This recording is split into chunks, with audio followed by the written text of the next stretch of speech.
Hi, my name is Dr. Shannon Wong Lerner, and you're here with The Intersection, where diverse folks converse, programming made for and by queer people of color and gender nonconforming people. We are here at season 2, episode 8, and the title is Everyone is Neuroqueer, Opening Our Minds to New Ways of Becoming. And I'm so happy to have with us here today our special guest, Joshua Schwartz, who goes by they, them pronouns. Joshua Schwartz has a baccalaureate from San Francisco State University and also a Master of Social Work from UC Berkeley. So you've studied everything from psychology and human sexuality, and then also applied behavioral analysis, case management, crisis assessment. So I think there's this, whenever we've had a conversation, there is this really good sense of a combination of like ideas from all the work you've done at San Francisco State University, and then also UC Berkeley. I know they talk about a lot of these theories and ideas too, in terms of social issues, but then also applying it, right, clinically and in this very well-grounded way. And so, just so glad to have you here so we can bring all of your expertise to the intersection.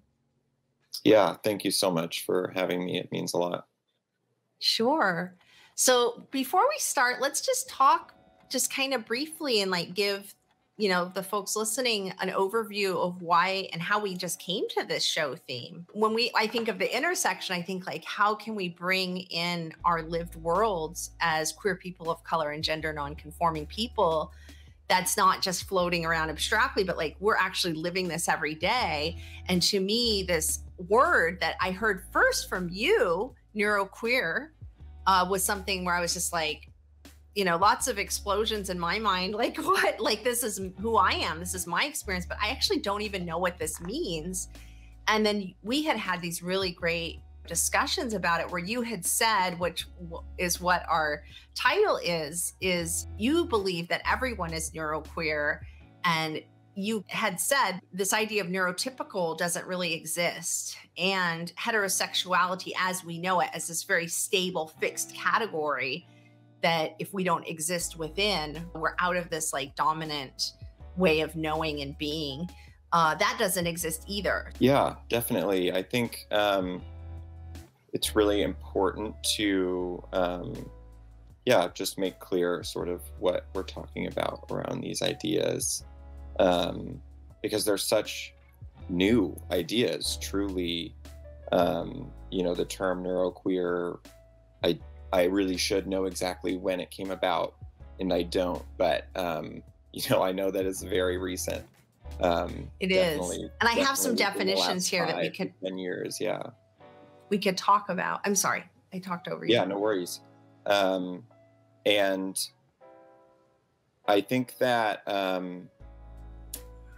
the sort of ideas behind heterosexuality and neurotypicality sort of stem from just this human instinct to like put things into boxes. And so when we, I think, really look at things from a more realistic perspective, which is that we still actually don't have a lot of those scientific answers to what makes a neuroqueer brain, what makes a neurotypical brain. It really, I think, demonstrates that we just don't know those things for certain. We just kind of socially have created those boxes because they help us make sense of things. But I don't think it's the reality. I think, the reality is that if we open our minds to different ways of being, we find that it's possible to, and perhaps even be more comfortable in those states than we feel in our boxes.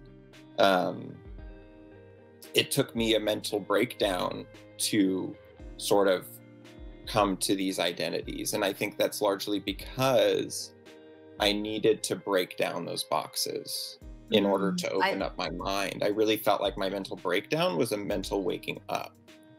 And It's a beautiful sadly, I way kind of to fear see it.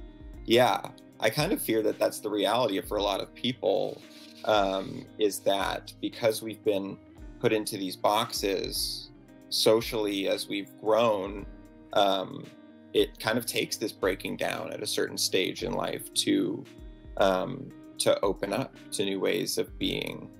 And I think that the more support we have around that, the safer and the healthier that process can be.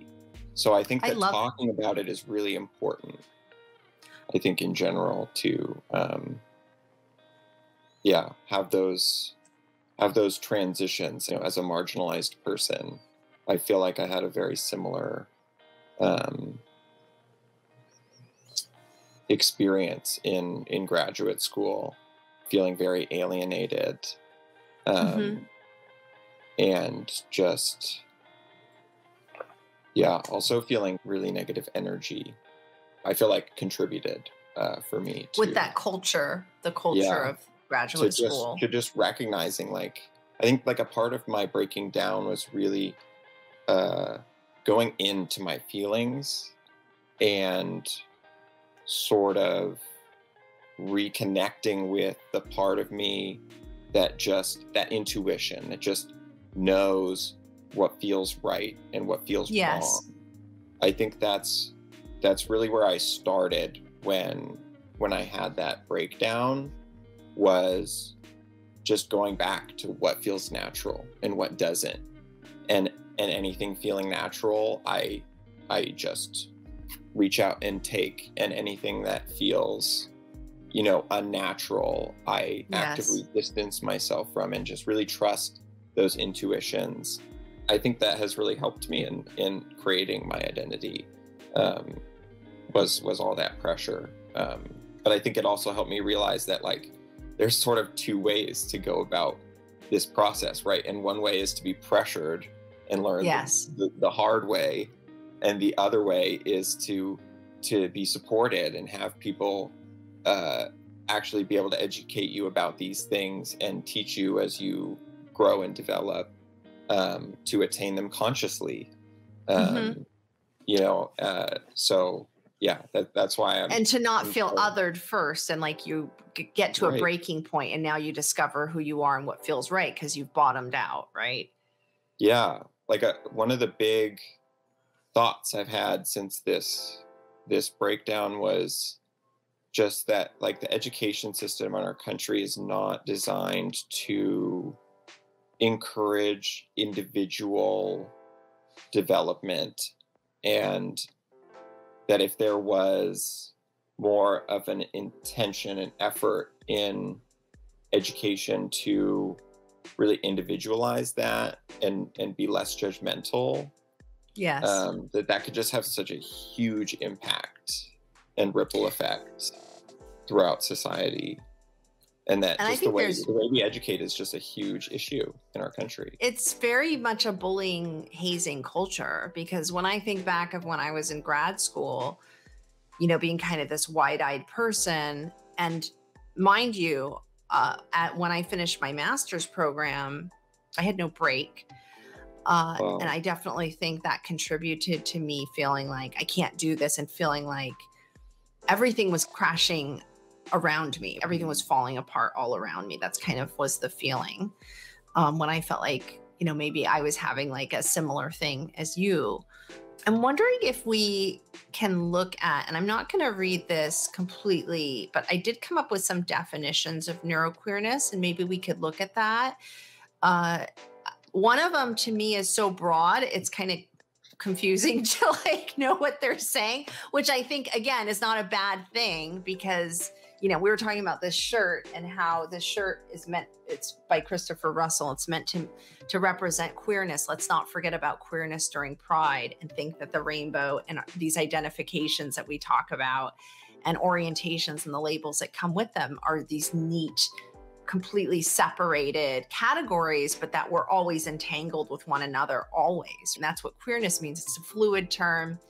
it's subject to change, it's individual, all of these things. It's not just because it's all those things doesn't mean there's not community involved, but there's an openness that kind of evades this notion of heterosexuality and neurotypical that we're challenging within this show.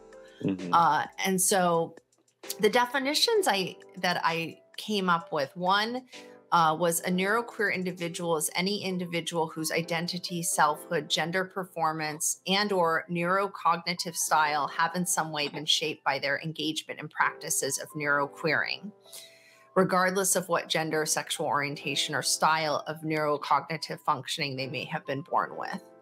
Another definition, which I like a little better because it gives context and examples, which I work really well with, is it's people, it kind of goes into this idea of questioning for the LGBTQ as queer and questioning together, which I think is really important.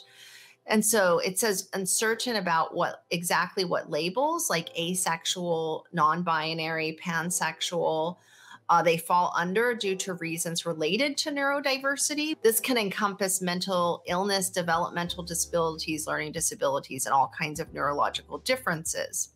People who identify as neuroqueer often reject binaristic ideas of gender and sexual orientation. They can be nonconformists who think radically about queer and disabled identities. So one example that they give is this, someone has PTSD. And so there's a combination of this person's like desire and orientation when they're flirting with someone they like that combines with the PTSD. So they realize that their neurodivergence and their queerness are entangled, that you can't separate these things. And I really like that example. The other example is someone who is autistic and they've actually never really understood gender, perhaps in that neurotypical standard or way. So they can't really separate their feelings about gender from their autism. So they identify as neuroqueer, and the way they kind of work with those ideas, again, with this fluidity, right? We never have to have these things as completely stable, is they become active in the world, and they're activists within both LGBTQ and neurodivergent communities that come together, right? And that's how they know who they are, and they work with these ideas is through being active in the world. So I know that was quite a mouthful, but maybe we could talk through a little bit about that also to kind of ground the listeners in some of these ideas.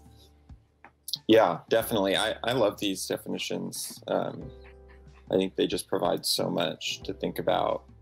And I love how they're intentionally vague. I feel like just like queer is intentionally vague, neuroqueer just takes that same approach to intentional vagary because it's describing something vague, right? I think that's very responsible to, like, whereas it might seem like it's frustrating to understand it because it's vague, I think that being vague allows it to apply to everyone, which is the purpose. The purpose is for this term to apply to everyone because we're unique. And I think that that's what the vagueness does, is it allows for that that intersectionality and that inclusivity. And it really offers more opportunities for that kind of humanistic approach that you were talking about before that we need within the educational system, right? If we can treat individuals as individuals rather than putting them in a category and thinking we know what that means, but rather, you know, this is my whole thing when I do like my DEI talks and my pronoun talks and so on. I give definitions, but I'm also just like these definitions, I give examples and I bring it back to the person's life and like, okay, what has happened? Let's hear what's happened and let's talk about it. Because that's the only way you can really go through these definitions, right? It's not that everything is black and white, or you take all these colors together and you're like, I don't know what's going on with this picture, and everything is mixed up and things are overlapping. It's like, well, that's what life is like, you know? Mm-hmm. So we can't just like liquidate all of the colors and make it into brown or gray or something so that it's tangible for you. And that's, I think, what happens a lot of times when we stick to the DSM or something like that, and we don't check in with people and we don't check in with ourselves. And that's a lot of times what I do with my allyship work. When someone asks a question like, how do I help the LGBTQ community? I'm just like, okay, that's a huge question. But first of all, who are you? Like, why do you want to do this? Right? Who are you? You need to figure that out first. And if you figure out who you are and you're grounded in yourself, now you can like actually greet and meet people who are LGBTQ and form a relationship with them and figure out your relationship to queerness. And I think that is so fundamental to what we're talking about, is personalizing, humanizing, individuating, being present, and not just, you know, speeding ahead to the end product, but thinking about the actual process of what I'm doing. And also for people who are in the clinical world like yourself, and I'm sure you've encountered people who don't want to do that work, and how important it is. I'm curious your process when, for example, when you talk about this mental breakdown and how you're able to uncover this path that led you to where you are now, and even what led you to, for us to get together and have this conversation. I'd love to hear kind of what that process has been and that journey has been like for you, kind of thinking about this word neuroqueerness. Yeah, I was diagnosed with ADHD when I was 13. So I've known that like half my life. Yes. And even like a little bit before that, maybe when I was like 12, I started to experiment with ideas of queerness. Queer was like still pretty derogatory among my milieu when I was that age. So I didn't exactly identify with queer, but bisexual was like a really common terminology that we had, that I identified with from a very young age, because I felt like I was open-minded at a young age. I think that my mom was probably a big influence for me in that. She was pretty open-minded and was pretty good at,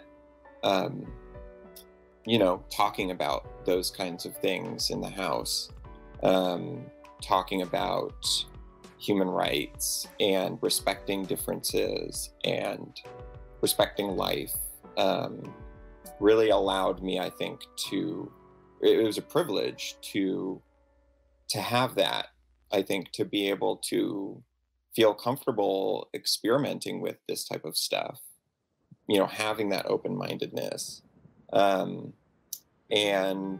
I just always recognized, like, I just didn't have this judgment about people. Like, I was attracted to you if you were attractive, if you were nice, if you, right, like if you treated me well, like you sought to understand my perspective, if you had boundaries for yourself and respected yourself. Like, I was just attracted to anybody, I think, who was, just a good person. And, but so that kind of, I think, really played out in only the language I had at the time, which was bisexual, because I was still so much in a binary world, right? Like, where I only knew about, male and female, boy and girl, and heterosexuality, homosexuality, and bisexuality.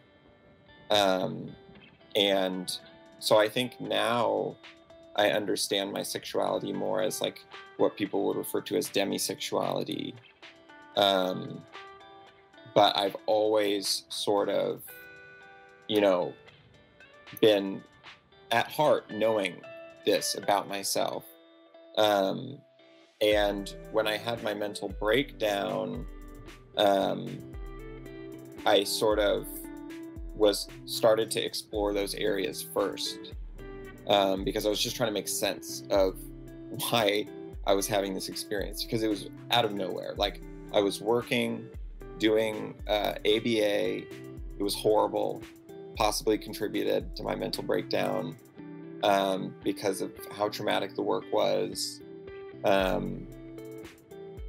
But it just came out of nowhere. All of a sudden, I couldn't be in my body. This was kind of like how the experience started for me.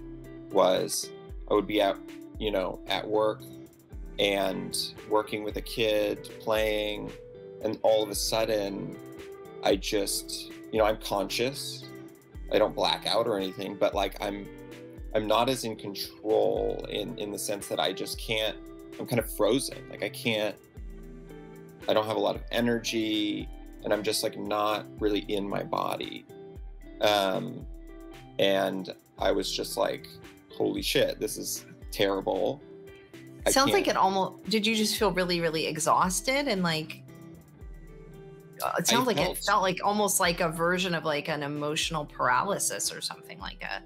Yeah, exactly. Like almost like I just needed, like my body was just telling me that I needed to step back, and just like observe what was going on.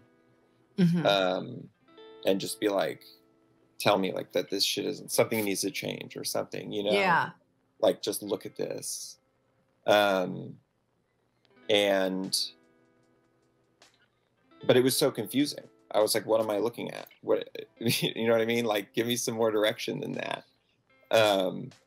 So I was just, I spent a ton of effort to, tell my job, like, I can't work. I had to figure out how to get on disability, to be able to pay my rent. It was a horrible time. Probably one of the worst times in my life, combined like just with that experience of not being mentally well. Mm-hmm. And I mean, I've always not been mentally well, but like really being so mentally unwell to the point where I was like, I cannot live like this forever if this keeps going like this. I have to be in my body. Like, this is just crazy. Yes.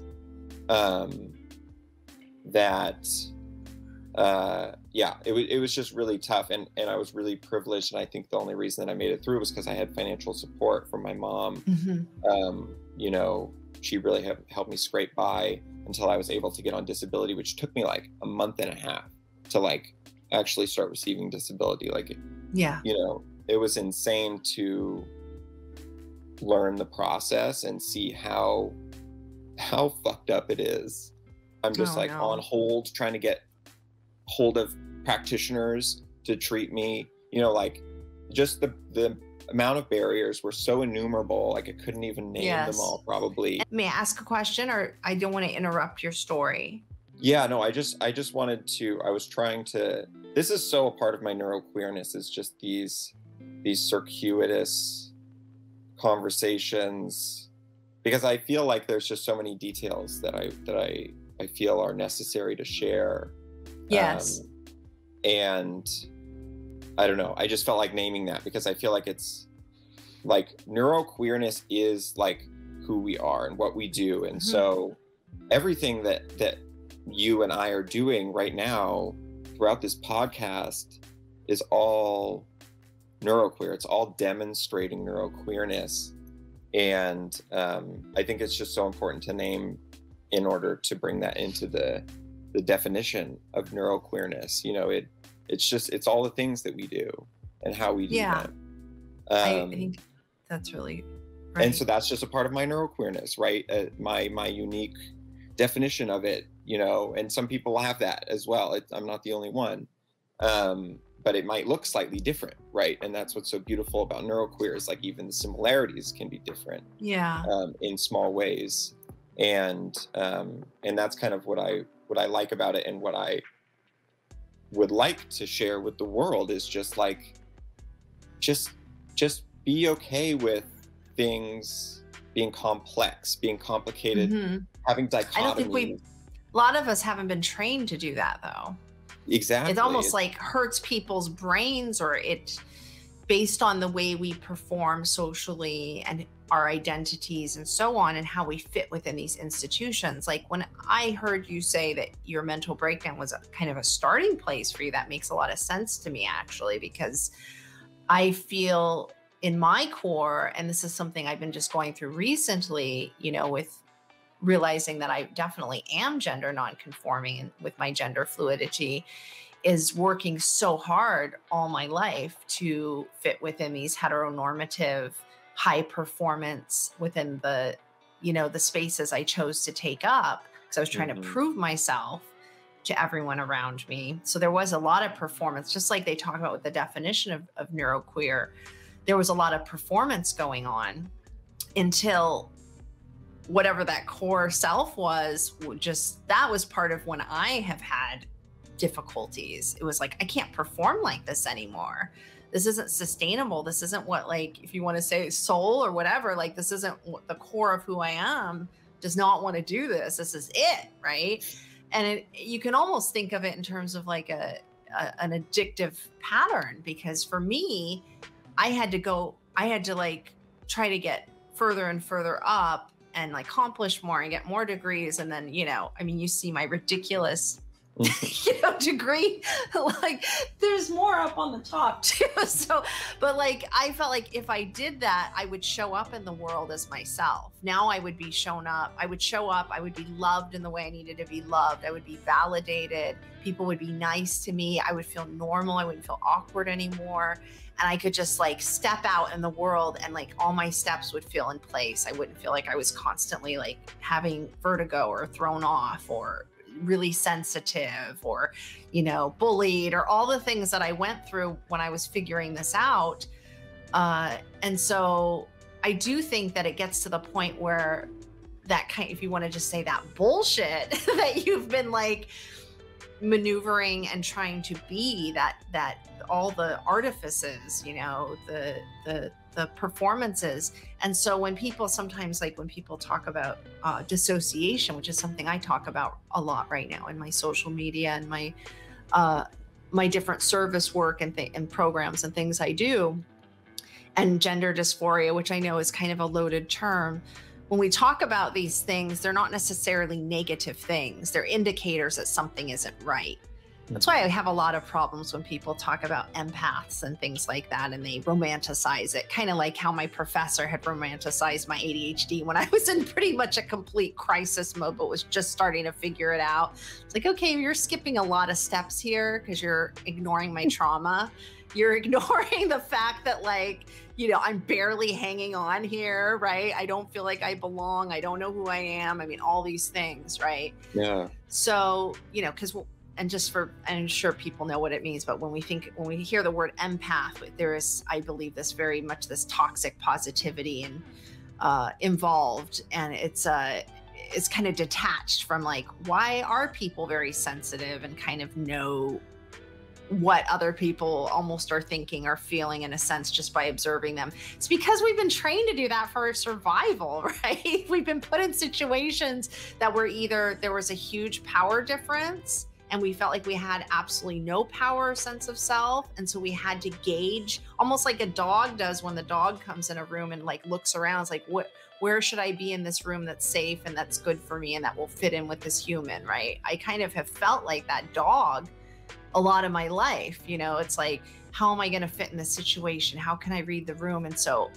yeah, I am very sensitive, and people have constantly told me that in my adult life, like, oh, you're an empath though, and sent me all these memes with like, you know, solar systems in the background and stuff like that. And I've never felt good about it. And now I know why, because my dissociation is something I own. You know, times I've had dysphoria, things that I own.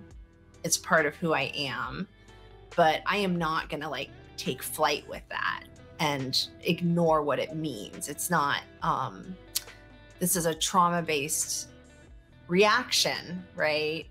And if you don't know what's going on, you might be kind of in this high feeling and feeling really good about it, but it's a trauma reaction.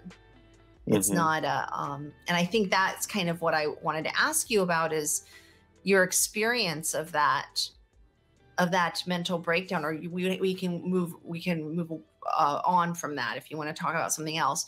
This idea of neurodivergence or diversity and queerness, when I read those examples, I really loved it, because I realized, you know, it really, this idea of neurodivergence and what that means and how we experience the world can't be separated from our queerness. And so also these ideas of dissociation, which I feel like people don't really talk about these things together, right? Queerness and neurodivergence together. What does it mean to be a gender nonconforming person and a person who is diagnosed ADHD or some other identity, and to have dissociation or gender dysphoria? Like, how can we talk about these things together and make that into, like, all the things you're saying, like, helps people feel comfortable in their bodies and their experiences?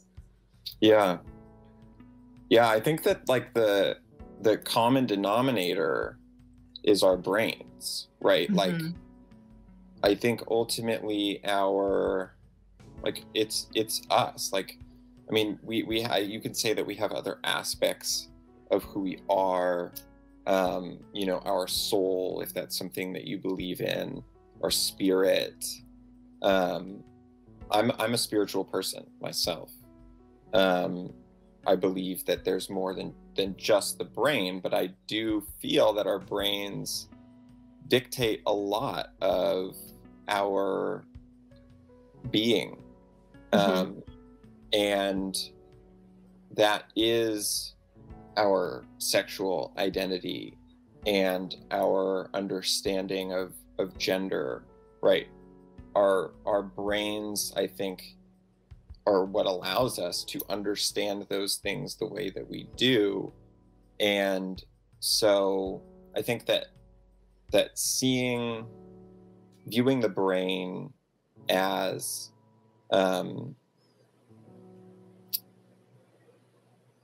I guess having all of those things combined into one, Yes. You can see how they're sort of all they're all related to one another. Our brain is the singular sort of entity, I think, that encompasses all of those things. So I kind of see them all as the same, because they're all a product of the same thing. It's really just about how we make sense of those concepts,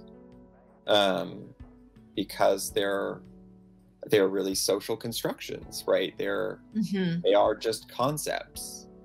So it's all just a matter of how our brains individually choose to make sense of them, and ultimately how we choose to make sense of things is what we know, what our brains do and know. And so I think for me, a big part of my breakdown, waking up process involved a lot of privilege of having this knowledge of right, like being educated, going to school and learning about the brain, learning about human sexual variation. These were all courses that I took in the early days of my college career. And, you know, looking back, like, they were so influential on this mental breakdown experience for me, because I was able to sort of realize myself as, you know, I had just been going along with what people taught me. That was sort of one of my biggest conclusions during that, was that my identity was built off of projections that other people placed on me, right? Like, I was kind of just living a fantasy. I was living other people's fantasies of me. Because up until that time, I identified as a man. And I identified as, well, I still identified as queer at that point, but not as queer, I guess, as now, which is interesting. That, like, there can almost be kind of like a spectrum of queerness. Sure. I think ultimately I just realized that I was clinging to constructs, Yes. You know, I was not living consciously in many aspects of my life. And I think that's probably true for a lot of people, because that's just the nature of our culture here, is that we're socialized, right, to be a certain gender, to be right. And these are all the experiences that I had. And I think that the subtlety of it is what allowed it to go undetected in myself. The subtlety of gender socialization. Because in my household, it wasn't all strict gender socialization as you would expect. So it's fascinating to me that even in a home where gender expression and gender exploration is encouraged, the socialization can still trump that. Sure. Right? Like, because my parents gendered me in the way that they chose to say I'm a boy and then I'm a man, Yes. and that my pronouns are he, him, right? Those were all traits of identity that were ascribed to me. I didn't ever choose those, right? We don't choose those. They're given to us, and we say, yes, I agree with that. And I think a big thing that I was realizing was that I just don't agree with that anymore. And the reason I realized I didn't agree with that is because I don't agree with the social definitions, which is just what they are. The social definitions are gender. That is what gender is, because it's not a real biological thing. It's just these words that we made up. And if I don't agree with what a man is in our culture, then I don't have to identify with that. Yes. And that, I think, for me, is really what my gender exploration has been, is that for me, not conforming with gender is choosing to define my own gender by my own cultural terms, because society has just told me, oh, you're this gender that has these cultural terms. But I'm like, I don't want to act like that. I don't want to be like that. That's not a good way to be. I don't agree with that.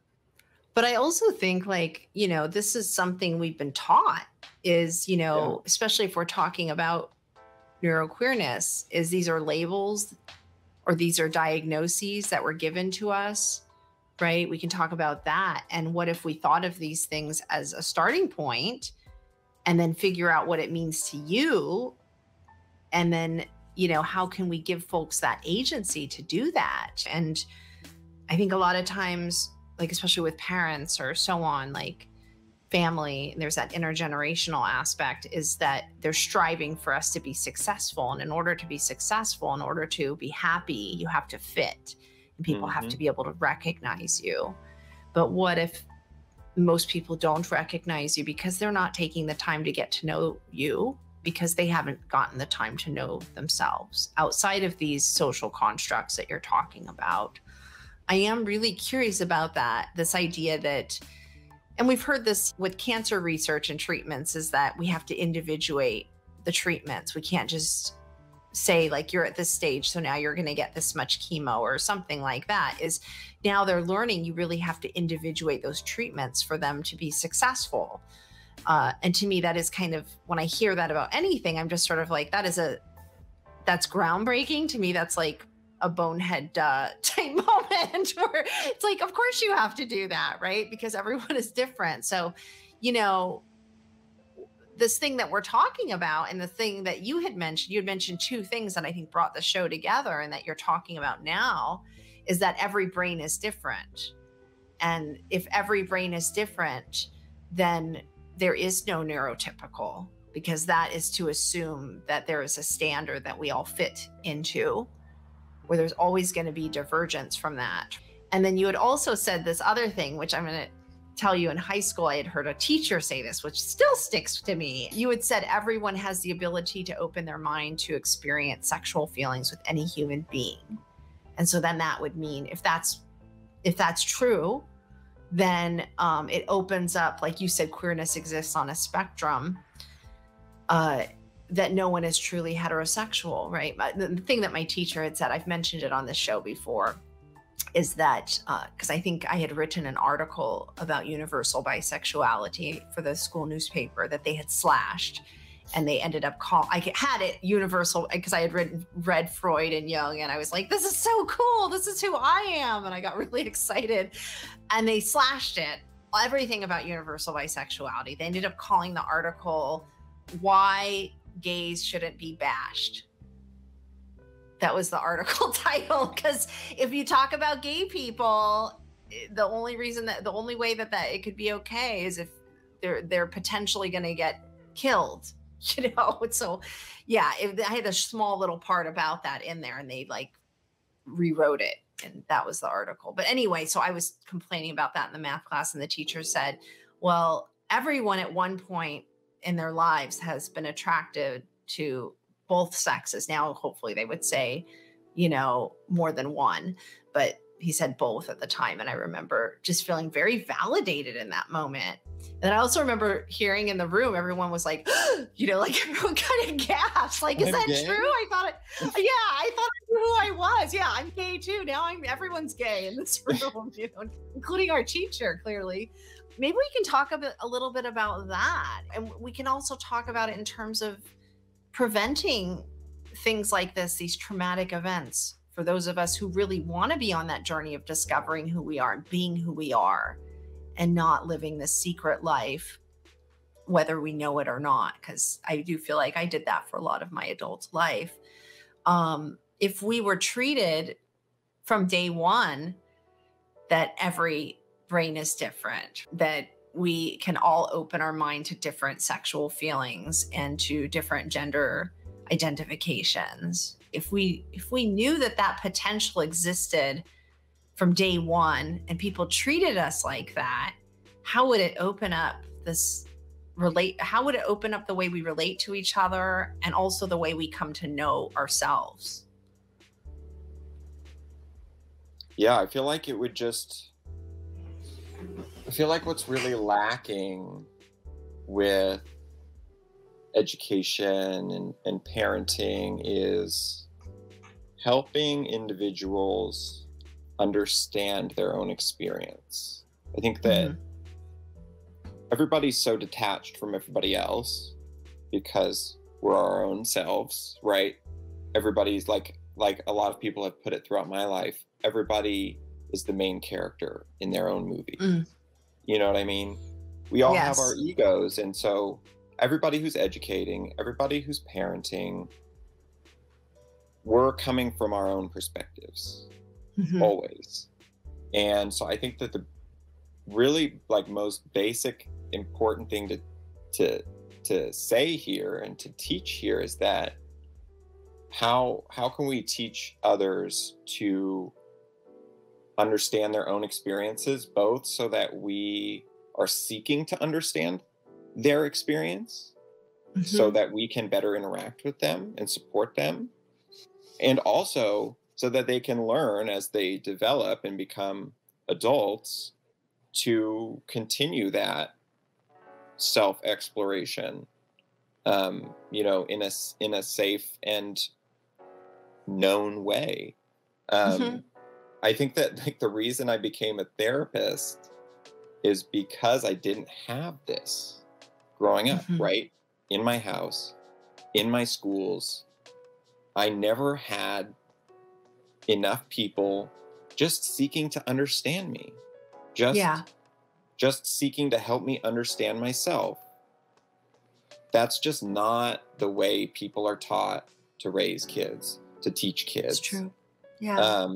And I think that that's something that really needs to be embraced and to emphasize is how can we better understand kids, and how can we help them better understand themselves? Because and how can we? I think it instills so much empathy as well, and it gives them the skills to work with others, right? When we can teach people how to better seek others' perspectives by seeking your perspective, right? And demonstrating that. By demonstrating that, we're teaching other kids to do that as well. We're teaching other kids to be better human beings. We're teaching them through our actions, through seeking their perspective, how to seek others' perspectives, how to individualize that, right? How to see everybody as an individual, and really just understand how important that is. I do think that openness is something that, you know, if we're thinking of this way that is to humanize these terms, right? By bringing them together within the intersection that is like this show, this moment that we're talking from right now.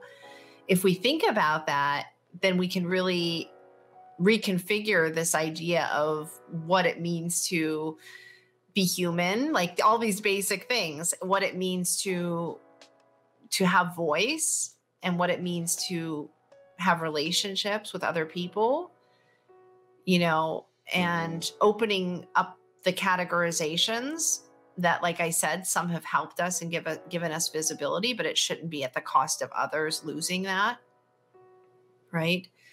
And also not holding on to, if we have had some validation and power and social stature that other people don't have, not holding on to that at the expense of other people, right? I think that's when things start to get tricky, whether it's people who are professionals that have held on to certain terms and theories and built their careers on it, or whether it's their own way of living that they don't want to question so that they can be open to other people's experiences, and getting away from that those norms, which it seems like this show, how we frame the show, and like I feel like you really brought this idea to me, has really like beautifully set it up to think for us to really question those things, and to learn how to be present and open, and to avoid those things. Like, why do the marginalized people have to go through being broken down completely to figure out a new way?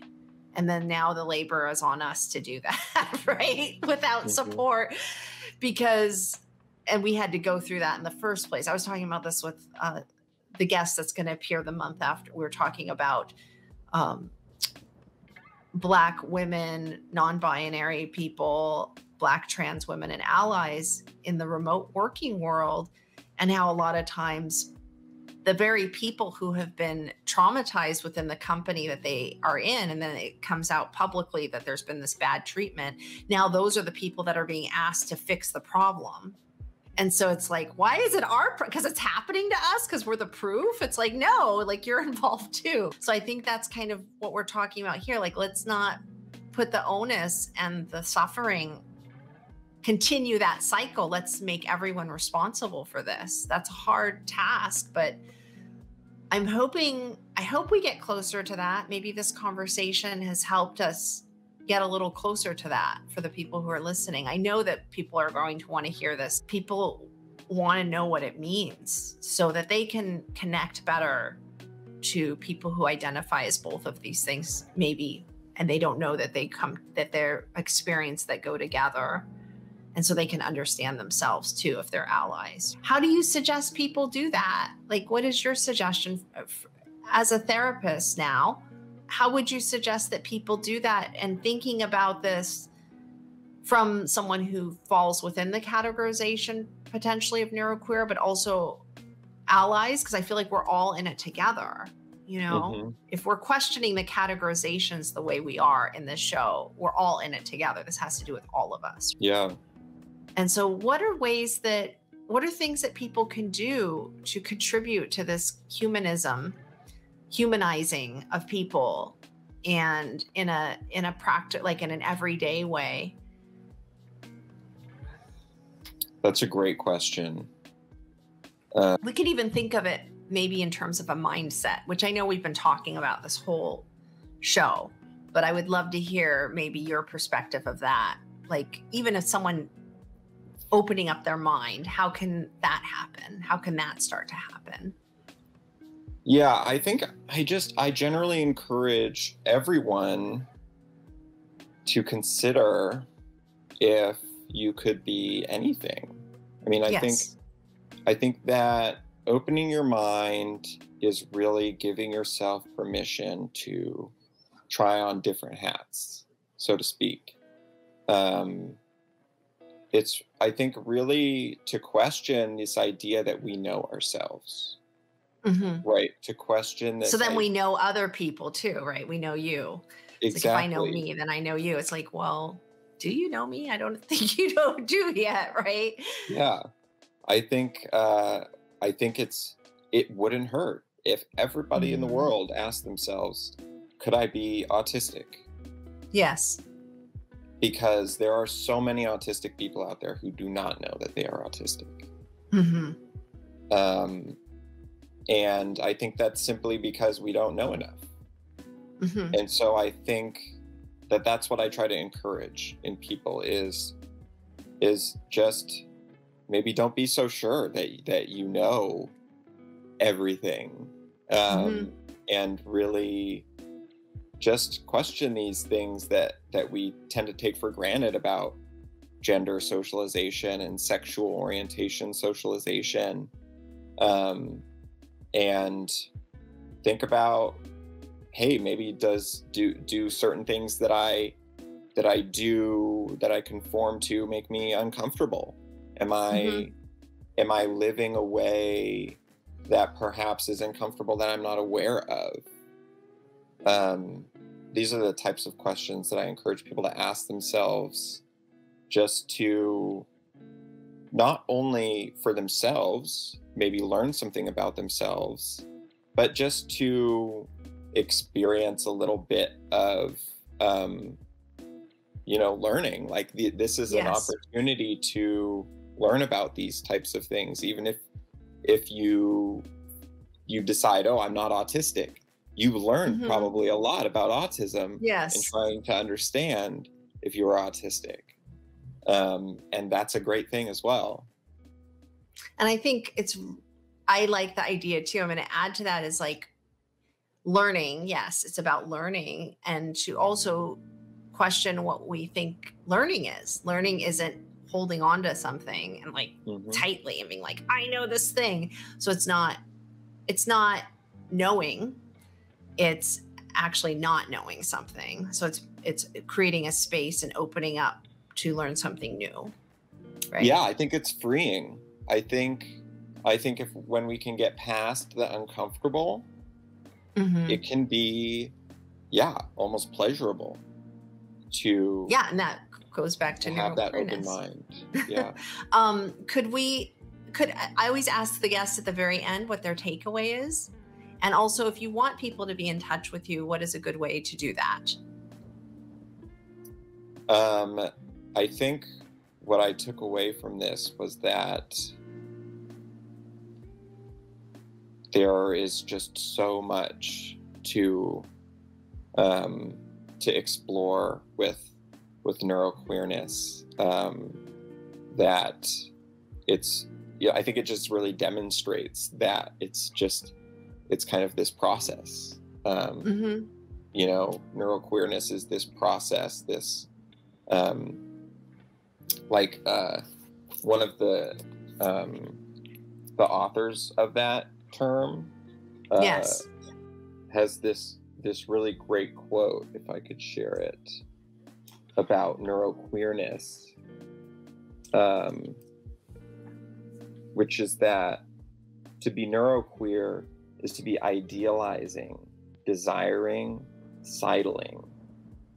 So it's almost like queerness, right? Like it's not, uh, it's not something concrete. It's something that's being created every Yes. It's second, about a becoming. And I think that's every what moment.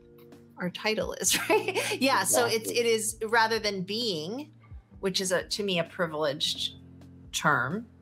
Like I am this thing for sure, right? It's a becoming, it's unfolding, it's revealing itself as we go. And I do believe that is like a state of being human. That is like my favorite state is Hmm. becoming. Yeah. And do you have a way that people can get a hold of you if you would like that, and maybe the purpose of that for you? Yeah, I have, the only public thing I have really right now is a blog, which Okay. people are welcome to follow, and there's also an email for on that blog Okay. for people to contact. What's if the they wanna get blog in name? touch. And I'll put it on the description for this podcast too. Can you just give us the name of the blog? Yeah, it's called starvingautist.com. Okay. It's a great name. And I haven't done a lot of writing recently, but there's some posts on there for people to read if they're interested in my perspectives on autism, neuroqueerness, gender, life stuff. That's great. And there's, you know, an email to get in contact with me. I welcome people to get in contact if you have questions about any of this stuff. I love talking about it, and I think it's yeah, if anybody has questions or you know, just wants to reach out because they feel like they relate to this, just I welcome the contact for sure. Thank you so much. So I think we're ready to close the show. You've spent the last hour with The Intersection, Diverse Folks Converse, and your host, me, Dr. Shannon Wong Lerner, and our special guest for this episode, Joshua Schwartz. And the title of our show was Everyone is Neuroqueer, Opening Our Minds to New Ways of Becoming. Thank you so much, Joshua, just for being here with us and sharing everything. Yeah, thank you so much for having me.